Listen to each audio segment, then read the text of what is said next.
আসসালামু আলাইকুম, welcome to Salma's kitchen. আজকে আমি রোজা উপলক্ষে কিছু সালাদের রেসিপি শেয়ার করব। সারাদিন রোজা রাখার পর যদি সালাদ খাওয়া হয়, সারাদিনের ক্লান্তিটা একদম নিমেষেই উধাও হয়ে যায়, কারণ সালাদের মধ্যে অনেক রকমের ফাইবার থাকে, যেটা স্বাস্থ্যের জন্য খুবই উপকারী। আর সালাদ তো যে কোনো সালাদই খেতে বেশ মজা হয়। এর আগের বছর এবং তার আগের বছরও আমি কিছু সালাদের রেসিপি শেয়ার করেছিলাম, আপনারা সবাই খুব পছন্দ করেছেন, তাই এবারও চলে আসলাম আপনাদের সাথে আরো কিছু সালাদের রেসিপি নিয়ে। সবগুলোই একটু ভিন্ন স্বাদের, সবগুলোই একটু ভিন্ন রকমের, আর খেতেও বেশ মজা। নতুন নতুন সালাদের রেসিপি। তো চলুন শুরু করা যাক। প্রথমে তৈরি করব ম্যাকারনি সালাদ। ম্যাকারনি দিয়ে আমরা সাধারণত রান্না করে খাই, কিন্তু সালাদ বানালেও কিন্তু সালাদটা খেতেও বেশ মজা। তো এর জন্য এখানে আমি নিয়েছি 1 কাপ পরিমাণ ম্যাকারনি, আর সেই সাথে নিয়েছি 5টি সসেস। সসেসটা চাইলে দিতেও পারেন, না চাইলে নাও দিতে পারেন। সসেসটা দিলে টেস্টটা একটু বাড়ে। আপনারা যদি চান যে ফ্রোজেন খাবার ইউজ করবেন না সালাদে, তাহলে না দিলেও চলবে। আর সেই সাথে নিয়েছি একটা গাজর। এবারে সবার প্রথমে আমি সসেসগুলো ভেজে নিব, তারপর ম্যাকারনিটা সেদ্ধ করে নিব। চলে যাচ্ছি চুলায়। তেল গরম করে নিয়েছি, এবার তেলে ছেড়ে দিব। সসেসগুলি ভাজা হয়ে গেলে তুলে নিব। তুলে নিলাম। এবারে চলে যাব পরবর্তী স্টেপে। এবার একটা কড়াই নিলাম, কড়াইতে দিয়ে দিব 4 কাপ পরিমাণ পানি এবং এর মধ্যে দিয়ে দিব 1 চা চামচ পরিমাণ লবণ। লবণটা দিয়ে মিলিয়ে নিলাম। এবার চুলাটা অন করে পানিটা ফুটে আসা পর্যন্ত অপেক্ষা করব। পানি যখন ফুটতে থাকবে তখন দিয়ে দিব 1 কাপ পরিমাণ ম্যাকারনি। এবার নাড়তে থাকবো। ম্যাকারনিটা দেওয়ার পর 1 থেকে 2 মিনিট একটু নেড়ে চেড়ে দিতে হবে, তা না হলে নিচে লেগে যাওয়ার সম্ভাবনা থাকে। ফিরে এলাম 5 মিনিট পর। পাস্তাগুলোর অবস্থা এরকম হয়েছে। আমি আরো 3 মিনিট সিদ্ধ করব। এরই মাঝে আমি দিয়ে দিব সেই যে গাজরটা নিয়েছিলাম, এই গাজরটা এরকম কিউব করে আমি কেটে নিয়েছি, 4 কোনা করে, এগুলো দিয়ে দিব। এবার আমি আর 3 মিনিট ধরে ম্যাকারনিগুলোকে সেদ্ধ করে নিব। আরো 3 মিনিট পর ফিরে এলাম। এবার একটু চেক করে দেখব ম্যাকারনি সেদ্ধ হয়েছে কিনা। ছুরি দিয়ে এভাবে কেটে দিলে যদি খুব সহজে কেটে যায়, তার মানে ম্যাকারনিগুলো সেদ্ধ হয়ে গেছে। এবার আমি চুলাটা বন্ধ করে দিয়ে ম্যাকারনিগুলো তুলে নিব। স্ট্রেনারে তুলে নিচ্ছি। ম্যাকারনিটা তুলে নিলাম। এবার এটা ঠান্ডা হতে থাক। এরই মাঝে আমি বাকি প্রিপারেশনগুলো করে নিচ্ছি। এবারে সালাদের কিছু জিনিসপত্র কেটে নিব। প্রথমে কাটবো শসা। আমি একটা শসার অর্ধেকটা ইউজ করব, যেহেতু অল্প পরিমাণে বানাবো। প্রথমে প্রায় 1/4 ইঞ্চি পুরু করে স্লাইস করে নিলাম। এবার প্রতিটা স্লাইসকে আবার কয়েক টুকরা করে ভাগ করে নিব। 4 টুকরা করে নিলাম। এবার এটাকে ছোট ছোট টুকরা করে নিব। কিউব করে কেটে নিচ্ছি। সবগুলোই এভাবে কেটে নিচ্ছি।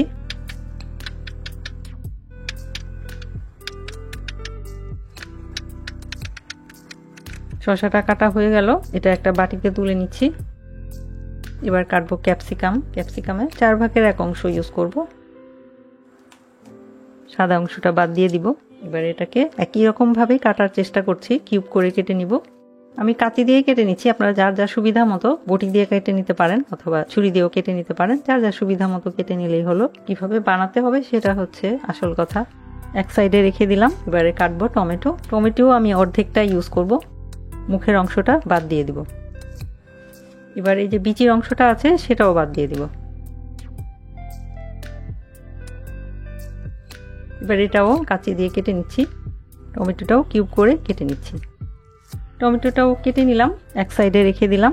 এবারে কাটবো একটা পেঁয়াজ।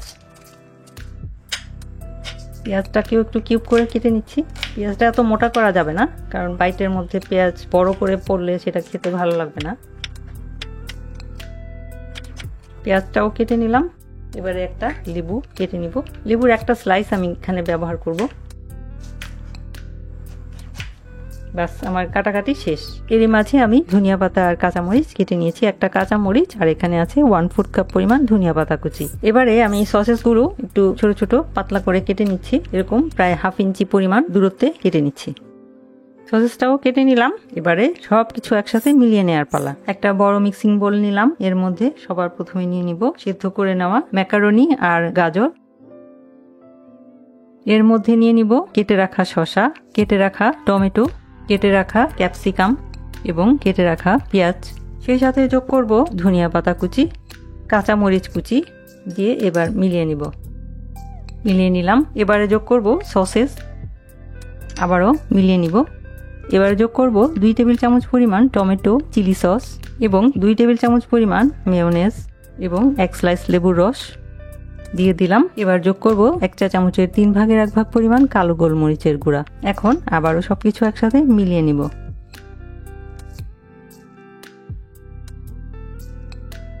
আমি একটু চেক করে দেখেছি লবণ লাগবে কিনা, অল্প একটু লবণ প্রয়োজন হবে। দিয়ে দিচ্ছি 1 চা চামচের 4 ভাগের 1 ভাগ পরিমাণ লবণ। আবারও মেলানোর পালা। মেলানোর পালা শেষ, এবার পরিবেশনের পালা। পরিবেশন করে নিচ্ছি।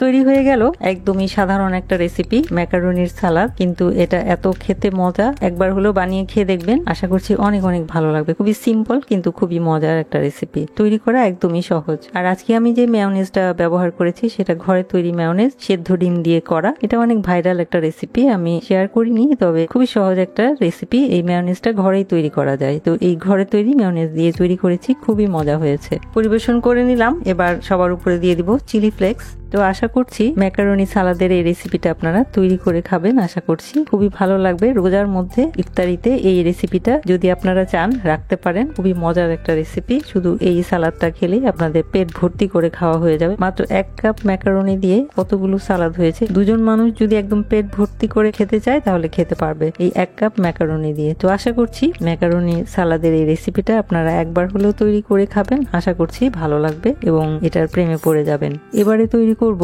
মিক্সড সালাদ। মিক্সড সালাদ তৈরি করতে এখানে আমি কিছু উপকরণ নিয়েছি। সেগুলো হচ্ছে 2টা টুকটুকে লাল টমেটো নিয়েছি, একটা পেঁয়াজ নিয়েছি, কিছু পুদিনা পাতা। পুদিনা পাতাটা হাতের কাছে থাকলে দিবেন, দিলে সালাদের টেস্টটা ভালো আসে। কাঁচামরিচ নিয়েছি আমি, একটা লাল কাঁচামরিচ নিয়েছি, যেটা খুশি সেটাই নিবেন। আর 4টা সেদ্ধ ডিম নিয়েছি, ধনিয়া পাতা, একটা ছোট সাইজের শসা, আর নিয়েছি একটা সবুজ ক্যাপসিকাম। আপনারা চাইলে এর সাথে লাল অথবা হলুদ ক্যাপসিকামও যোগ করতে পারেন। আর এর সাথে আরো একটা বিশেষ উপকরণ যোগ করব, সেটা হচ্ছে বাদাম। বাদাম আমি আজকে চীনা বাদাম নিয়েছি, আমার হাতের কাছে এটাই আছে। আপনারা চাইলে যে কোনো ধরনের বাদাম নিতে পারেন, কাঠ বাদাম, পেস্তা বাদাম অথবা কাজু বাদাম, যে কোনো ধরনের বাদাম নিলেই হবে। বাদামটা তেল ছাড়া ভেজে নিতে হবে। তো বাদামটা আমি তেল ছাড়া ভেজে নিয়েছি, তেল ছাড়া ভাজা বাদাম নিয়েছি। যে বাদামটাই নিবেন তেল ছাড়া ভাজা বাদাম নিবেন, তাহলেই হবে। তো এক এক করে সালাদের যে উপকরণগুলো আমি নিয়েছি সেগুলো কেটে নিব। কেটে নেওয়ার আগে আমি একটা মিশ্রণ তৈরি করব। তার জন্য ছোট একটা মিক্সিং বোল নিলাম। এর মধ্যে দিয়ে দিব প্রথমে 2 টেবিল চামচ পরিমাণ এক্সট্রা ভার্জিন অলিভ অয়েল,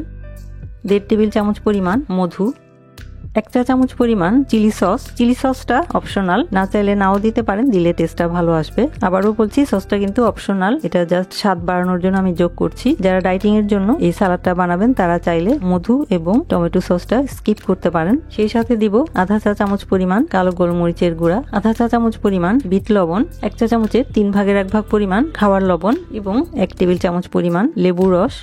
এবার এই সমস্ত উপকরণ একসাথে মিলিয়ে নিব।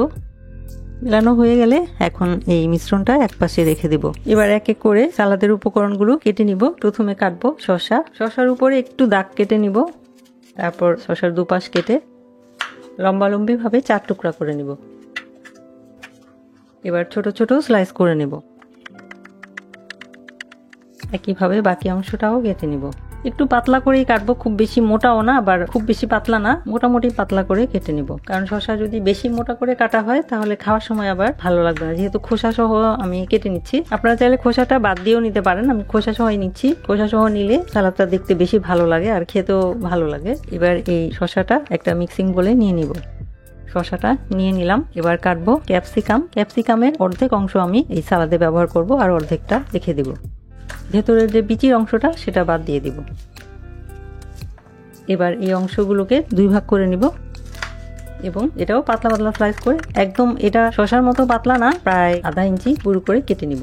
আধা ইঞ্চি বা 1/4 ইঞ্চি পুরু করে কেটে নিলেই হবে। ক্যাপসিকামটাও কেটে নিলাম, এটাও মিক্সিং বলের এক সাইডে নিয়ে নিচ্ছি।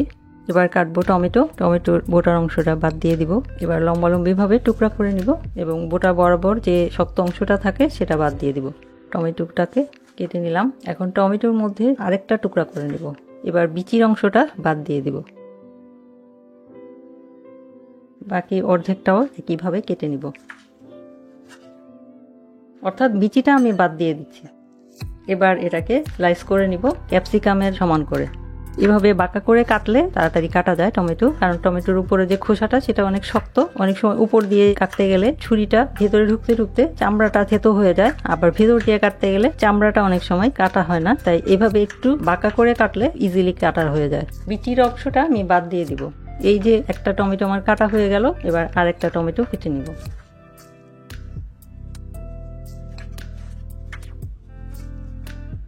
দুইটা টমেটোই কাটা হয়ে গেল, এবার এগুলাও মিক্সিং বোলের এক পাশে নিয়ে নিব।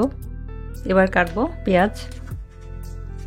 পেঁয়াজের উপরের যে খোসাটা আছে সেটা বাদ দিয়ে দিলাম, এবার কেটে নিব।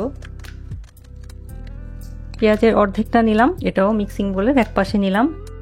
চপিং বোর্ডটা একটু মুছে নিচ্ছি। এবার ধনিয়া পাতা কুচি করে নিব, পুদিনা পাতা, কাঁচা মরিচ। এখন পুদিনা পাতা, ধনিয়া পাতা এবং কাঁচা মরিচ সবকিছু কাটা হয়ে গেল। এবার কাটবো ডিম। মাঝখান থেকে 2 টুকরা করে নিব, তারপর এটাকে এভাবে লম্বালম্বিভাবে 4 টুকরা করে নিলাম। এবার এটাকে ছোট ছোট স্লাইস করে কেটে নিব। পাতলা ছুরিটা দিয়ে কেটে নিলে বেশি সুবিধা হবে। 3টা কেটে নিলাম, এবার আরেকটা বাকি আছে। এটাকে একটু বাঁকা করে 4 টুকরা না করে আমি 2 টুকরা করে নিচ্ছি। এটা ডেকোরেশনে ব্যবহার করব। ব্যাস, কাটাকাটির পালা শেষ। এবার এই ডিমটা আবারও একটা ছোট মিক্সিং বলে উঠিয়ে নিচ্ছি। এটা নিয়ে নিলাম। আর ডেকোরেশনের জন্য যে ডিমটা সেটা চপিং বোর্ডে থাক, এটা পরে আমি পরিবেশনের সময় ব্যবহার করব। সবকিছু কেটে নিলাম। এবার এই সমস্ত উপকরণের মধ্যে নিয়ে নিব আধা চা চামচ পরিমাণ চাট মশলা দিয়ে এবার মিলিয়ে নিব।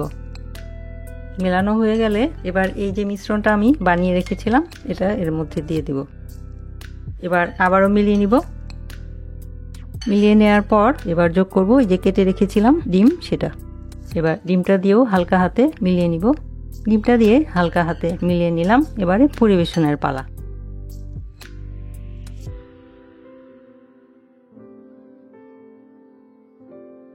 এবার উপরে দিয়ে দিব চীনাবাদাম। চীনাবাদামটা পরিবেশনের আগের মুহূর্তে দিতে হবে, তা না হলে কিন্তু আগে যদি মাখানোতে দেওয়া হয় তাহলে কিন্তু চীনাবাদামটা অনেক সময় বেশিক্ষণ রাখলে নেতিয়ে যায়। যেহেতু ক্রিস্পি চীনাবাদাম ব্যবহার করছি তাই এটা পরিবেশনের আগে উপরে ছিটিয়ে দিতে হবে এবং সেই সাথে পরিবেশন করব সেই যে ডিমটা কেটে নিয়েছিলাম সেটা।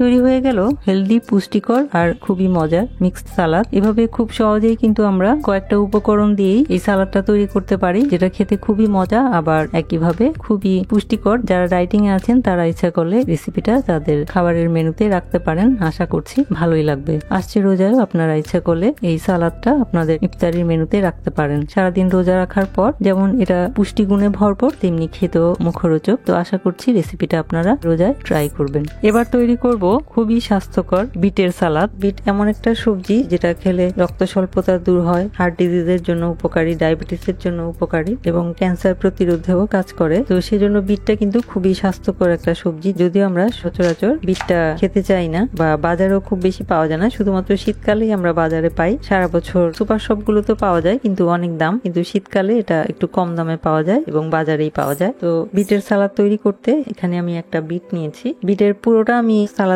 ব্যবহার করব না, অর্ধেকটা ব্যবহার করব, যেহেতু বিটটা অনেক বড়, এটার হাফ নিলেই হবে। আর সালাদটা তৈরি করতে আমি নিয়েছি একটা টমেটো, একটা ক্যাপসিকামের অর্ধেকটা, একটা ছোট সাইজের গাজর আর একটা শসা। এর সাথে আরো ধনিয়া পাতা, কাঁচা মরিচ, পেঁয়াজ, লেবু এবং পুদিনা পাতা যদি থাকে তাহলে দিলেও হবে। আর সেই সাথে আমি এই চাইনিজ ক্যাবেজটাও নিয়েছি, এটা দিলেও ভালো লাগে। এটা আমার কাছে আছে তাই আমি দিচ্ছি, না থাকলে না দিলেও কোনো সমস্যা নেই। এবার আমি এক এক করে সবগুলো খোসাটা ছাড়িয়ে কেটে নিব। প্রথমে আমি শসাটা কেটে নিব। এর জন্য শসাটাকে প্রথমে মাঝখান থেকে 2 টুকরা করে নিচ্ছি এবং দুপাশ থেকে সামনের পিছনের অংশ বাদ দিয়ে দিব।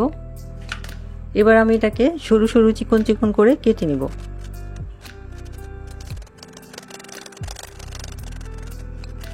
এরকম করে আমি কেটে নিয়েছি, আপনারা চাইলে ছুরির সাহায্যেও চিকন চিকন করে কেটে নিতে পারেন। এবার আমি গাজরটা কেটে নিব। গাজরটাও এরকম সরু করে কেটে নিচ্ছি। গাজর আর শসা কেটে নিলাম। এবার গাজর আর শসা একটা মিক্সিং বলে নিয়ে নিব। এবার ক্যাপসিকামটা কাটবো, ভেতরের বিচির অংশটা বাদ দিয়ে দিব। এবার এটাকে এরকম চিকন চিকন করে কেটে নিব। ক্যাপসিকামটাও কেটে নিলাম, এটাও এবার এক সাইডে রেখে দেব। এবার কাটবো টমেটো। টমেটোর গোটার অংশটা বাদ দিয়ে 2 ভাগ করে নিলাম। এবার সামনে যে শক্ত অংশটা আছে সেটা বাদ দিয়ে দিলাম। একইভাবে বাকি অর্ধেকটারও শক্ত অংশটা বাদ দিয়ে এবার পাতলা পাতলা স্লাইস করে কেটে নিব। টমেটোটাও কেটে নিলাম। এবার টমেটোটাও মিক্সিং বোলের এক সাইডে নিয়ে নিব। এবার কাটবো চাইনিজ ক্যাবেজ। বিটটা সবার শেষে কাটবো যেহেতু এটা লাল। চাইনিজ ক্যাবেজটা একটু মোটা মোটা করে কেটে নিব। চাইনিজ ক্যাবেজটাও কেটে নিলাম, এটাও মিক্সিং বোলের এক সাইডে নিয়ে নিব। এবার কাটবো লেবু। লেবুর এক স্লাইস আমি সালাদে ব্যবহার করব, এটা ব্যবহার করব। এবার কাটবো পেঁয়াজ। পেঁয়াজটা নিয়ে নিলাম। এবারে বিট কেটে নেওয়ার পালা। বিটের অর্ধেকটা আমি নিয়ে নিব, প্রথমে অর্ধেক করে নিলাম। এবার খোসাটা ছাড়িয়ে নিব। ভেজিটেবল পিলারের সাহায্যে খোসাটা ছাড়িয়ে নিলাম। এবার এটাকে গ্রেটার দিয়ে গ্রেট করে নিব। গ্রেটারের এই বড় ছিদ্রটা দিয়ে গ্রেট করে নিব।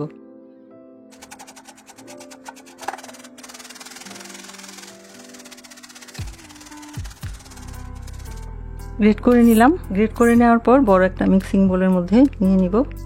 এবার এক এক করে যে সবজিগুলো কেটে নিয়েছিলাম সেগুলোও এর মধ্যে নিয়ে নিব। সেই সাথে দুটি কাঁচামরিচ কেটে নিব, একটা লাল আর একটা সবুজ নিয়েছি আমি দেখার সৌন্দর্যের জন্য। কিছু ধনিয়া পাতা কুচি করে দিব, কিছু পুদিনা পাতা কুচি করে দিব।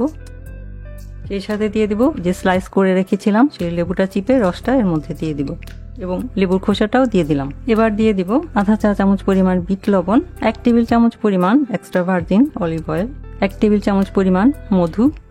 এবার মিলিয়ে নেওয়ার পালা।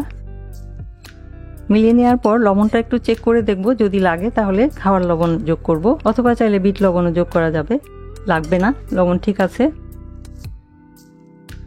বাস মিলানো শেষ, আমার বিটের সালাদটা তৈরি হয়ে গেল। এবার পরিবেশনের পালা। তৈরি হয়ে গেল খুবই হেলদি আর খুবই মজার স্বাস্থ্যকর ডায়েট রেসিপি বিটের সালাদ। এভাবে বিট দিয়ে কিন্তু আমরা খুব অল্প উপকরণ দিয়ে খুবই স্বাস্থ্যকর বিটের সালাদ তৈরি করতে পারি, যেটা আমরা সকালের বা বিকালের নাস্তায় রাখতে পারি সাইড ডিশ হিসেবে, অথবা চাইলে ইফতারিতেও রাখতে পারি। আশা করছি বিটের সালাদের এই রেসিপিটা আপনারা তৈরি করে খাবেন এবং আশা করছি ভালো লাগবে। সবার শেষে তৈরি করব অনেক মজার আর খুবই হেলদি ব্রোকলির সালাদ। ব্রোকলির এই সালাদটা কিন্তু খেতে যেমনি মজা তেমনি যথেষ্ট হেলদিও। যারা কিটো ডায়েট সহ অন্য যে কোনো ডায়েটিং এ আছেন তারা ইচ্ছা করলে এই রেসিপিটা তৈরি করে খেতে পারেন। তো চলুন দেখে নিই ব্রোকলি সালাদের এই রেসিপি। ব্রোকলির সালাদ তৈরি করতে যে উপকরণগুলো আমি নিয়েছি সেগুলো হচ্ছে, এখানে আমি একটা ব্রোকলির ফুলগুলোকে আলাদা করে নিয়ে একদম পাতলা পাতলা করে কেটে নিয়েছি, যতটা সম্ভব পাতলা করে এভাবে লম্বা করে কেটে নিয়েছি। আর নিয়েছি একটি সবুজ ক্যাপসিকাম, ক্যাপসিকামটাকে এভাবে টুকরা করে নিয়েছি। সেই সাথে নিয়েছি 1/4 কাপ পরিমাণ চীনা বাদাম অর্থাৎ পিনাট। আপনারা চাইলে চীনা বাদামের বদলে কাঠ বাদাম বা কাজু বাদামও নিতে পারেন।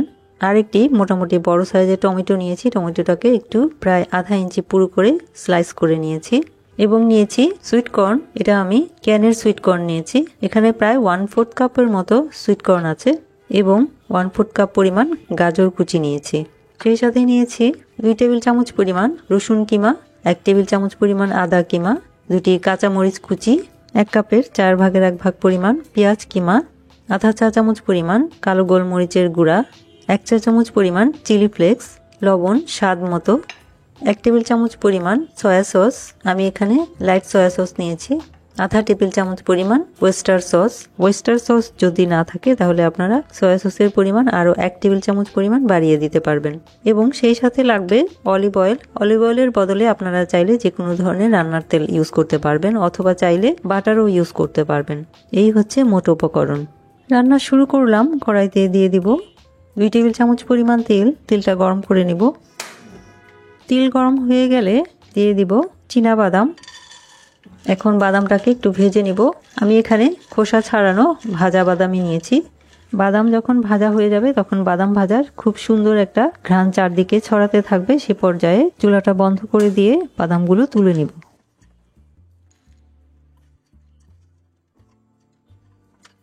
বাদাম ভাজাটা তুলে নিলাম। এখন দিয়ে দিব আর 1 টেবিল চামচ পরিমাণ অলিভ অয়েল। চুলাটা জ্বালিয়ে অপেক্ষা করব কয়েক সেকেন্ড যাতে তেলটা গরম হয়ে যায়। তেল গরম হয়ে গেলে দিয়ে দিব আদা কিমা, কাঁচামরিচ কুচি এবং রসুন কিমা। আদা রসুন এবং কাঁচামরিচটাকে আমি খুব সামান্য একটু ভাজবো, বেশি ভাজবো না যাতে পুড়ে না যায়। জাস্ট 10 থেকে 15 সেকেন্ড ভেজে নিলাম। এখন দিয়ে দিব পেঁয়াজ কিমা। পেঁয়াজ কিমাটার কালারটা চেঞ্জ হওয়া পর্যন্ত ভেজে নেব।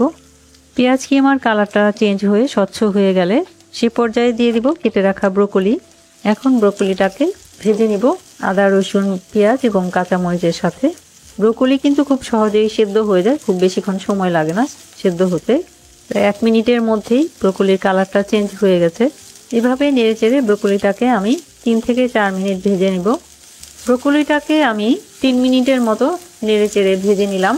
এ পর্যায়ে দিয়ে দিব ক্যাপসিকাম। ক্যাপসিকামটা দিয়ে নেড়েচেড়ে 2 মিনিটের মতো ভাজবো, যাতে ক্যাপসিকামটাও মোটামুটি সেদ্ধ হয়ে যায়। ক্যাপসিকামটা দিয়েও আমি আরও 2 মিনিট ভেজে নিলাম। এ পর্যায়ে দিয়ে দিব সুইট কর্ন, গাজর দিয়ে মিলিয়ে নিব। গাজর আর সুইট কর্ন দিয়ে আমি 2 মিনিটের মতো নেড়েচেড়ে নিলাম। এ পর্যায়ে দিয়ে দিব কেটে রাখা tomato, soya sauce, oyster sauce, সামান্য একটু লবণ, যেহেতু 2টা সসের মধ্যেই লবণ আছে তাই আমি অল্প একটু লবণ অ্যাড করছি, এবং সেই সাথে দিয়ে দিব ভেজে রাখা বাদাম। এখন এই সবগুলো চুলার আঁচটা মিডিয়াম হাইতে রেখে ভাজবো। 3 মিনিটের মতো ভাজবো এই সবগুলো একসাথে, যাতে সমস্ত সবজি একসাথে সেদ্ধ হয়ে যায়। 3 মিনিট নেড়ে চেড়ে নিলাম, রান্না হয়ে গেছে। এখন পরিবেশন করছি। তৈরি হয়ে গেল ডায়েট রেসিপি ব্রোকলির সালাদ। যারা কার্বোহাইড্রেট অ্যাভয়েড করতে চান তারা ইচ্ছা করলে এভাবে ব্রোকলি সালাদ তৈরি করে খেতে পারেন। এটা যেমনি হেলদি তেমনি খেতেও বেশ মজা। সবগুলি সবজি একটু একটু ক্রাঞ্চি হয়, আর বাদামটা ভেজে নেওয়ার কারণে বাদামটাও ক্রিস্পি হয়। সবকিছু মিলিয়ে খেতে বেশ ভালো লাগে। যারা কার্বোহাইড্রেট অ্যাভয়েড করছেন, যারা কিটো ডায়েটিং এ আছেন, তারাও ইচ্ছে করলে এই রেসিপিটা ট্রাই করতে পারেন, বা যারা ব্রোকলি পছন্দ করেন তারা এভাবে খেয়ে দেখবেন। আশা করছি ভালো লাগবে। এভাবেই আমি এক এক করে 4 রকমের খুবই স্বাস্থ্যকর আর খুবই মজার সালাদের রেসিপি আপনাদের সাথে শেয়ার করলাম। সবগুলাই খুবই মজার, সাইড ডিশ হিসাবে আপনারা আপনাদের খাবারের সাথে রাখতে পারেন। তো আশা করছি আসছে রমজানে আপনারা ইফতারিতে এই রেসিপিগুলো ট্রাই করবেন। আশা করছি ভালো লাগবে। ভিডিওগুলি দেখার জন্য এবং এতক্ষণ সাথে থাকার জন্য অসংখ্য ধন্যবাদ। সবাই খুব ভালো থাকবেন। আমার আর আমার পরিবারের জন্য দোয়া করবেন। আল্লাহ হাফেজ।